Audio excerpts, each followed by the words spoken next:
High guys, welcome to my new blog.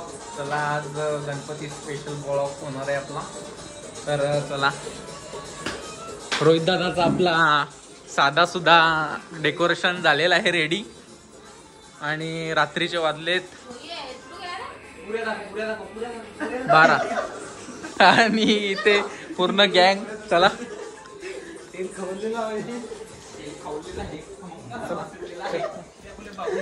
जाऊयात आपण तेजस दादाकडे गणपती बसवायला. चला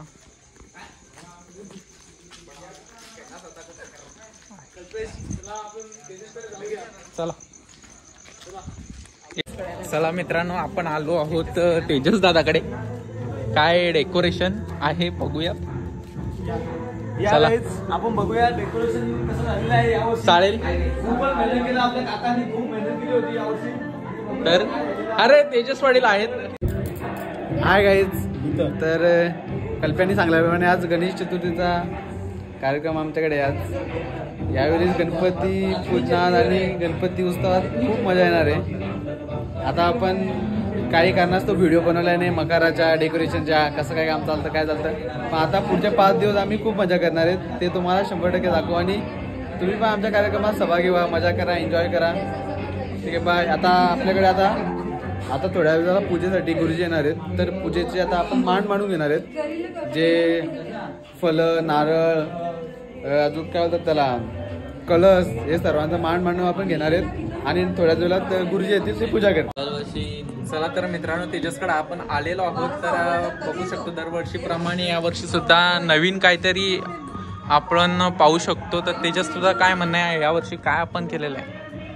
मित्रांनो, आपण दरवर्षी काहीतरी नवीन करण्याचा प्रयत्न करत आहोत. हल्लीच्या काळात जर आपण रेडीमेड मकर घ्यायला गेलो तर खूप कॉस्टली जातात.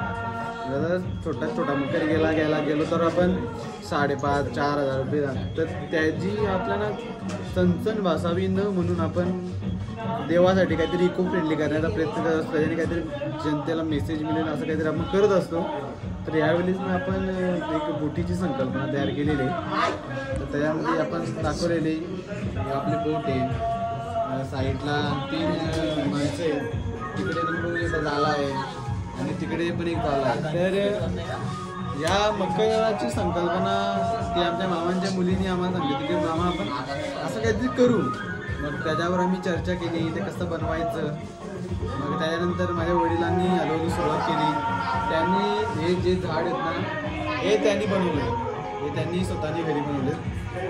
कुठल्याच गोष्टीची मदत न घेता हे टेबलावर त्यांनी आधांतरित झाड बनवलेले. आणि तुम्ही बघू शकता की इथे बोट आहे, बोटीवर आम्ही म्हणजे जेवलेल पण आहे. एकविरा देवी प्रसन्न, बोट मालकाचे नाव आहे संतोषदा नाकवा. आणि तुम्ही बघू शकता या संकल्पना असं आहे की आताच रक्षाबंधन झालं, त्याच्यानंतर नारळी पौर्णिमा झाली. आता नारळी पौर्णिमा झाल्यानंतर नारळी पौर्णिमा झाली म्हणून हे 2 माणसं आहेत कशी समुद्राची पूजा करण्यासाठी चाललेले आहेत. त्यानंतर त्याचा पुढचा प्रवास, त्याच्यानंतर नारळी पौर्णिमा झाल्यानंतर आपला नाकवा आपला गरजा सोडून जो बोटीवर जातो, मासे पकडतो आणि आपला उदरनिर्वाह करत असतो. तर इथे तुम्ही बघू शकता की एक जोडपा उभा आहे. तो आता नाकवा बोटीत जाणार आहे म्हणून तो आपल्या पत्नीला लास्टची शेवटची भेट घेतो. आणि त्यानंतर तुम्ही लास्टला बघू शकता की एक मुलगी, एक जी कोलीन आहे, जी तिच्या हातात पाटी आहे. तर तिचं असं आहे की आता पूर्ण नाकवा घरी आलेले, त्यांनी मच्छी आणलेली, आता ती विकण्यासाठी जात आहे. ही संकल्पना आम्ही तिथे मांडण्याचा प्रयत्न केलेला आहे. आणि तुम्ही बघू शकता की आम्ही इथे जाळे लावलेले आहेत.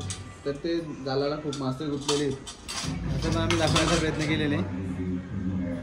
आणि तुम्ही बघू शकता इकडे आमचा एक झाला आहे. तर बघू शकता मित्रांनो, खूपच छान संकल्पना तेजसने आपल्याला दाखवलेला आहे. आणि तेजस, याच्यामागे कोणकोणची मेहनत आहे? त्यामध्ये माझे पप्पा, मी, आमच्या गावातला अक्षय, अजून दिनेश पाटील आणि आणखी आमची मम्मी आणि खूप जणांचे वैचारिक विचार याच्यामध्ये आम्ही उतरण्याचा प्रयत्न केलेला आहे.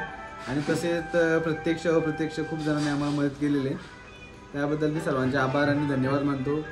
आपण पुढच्या वर्षी पण काहीतरी नवीन करण्याचा प्रयत्न करू. त्यासाठी आम्हाला तुमच्या सपोर्टची गरज आहे. सर्वांनी आमच्या चॅनलला सबस्क्राईब, लाईक आणि जास्तीत जास्त शेअर करा, जेणेकरून आपण इको फ्रेंडली गोष्टींकडे जास्त लक्ष देऊ. जे थर्मास किंवा इतर गोष्टींचे जे निसर्गाला अपायकारक ज्या गोष्टी आहेत त्यांचा आपण जास्तीत जास्त वापर टाळण्याचा प्रयत्न करू आणि जास्तीत जास्त इको फ्रेंडली गणपतींना किंवा इको फ्रेंडली गोष्टींना सपोर्ट करून निसर्गाचा पर्यावरणाचा जप करू, एवढंच मी सांगू इच्छितो. ठीक आहे, बाय, गुड, हॅपी गणेशोत्सव.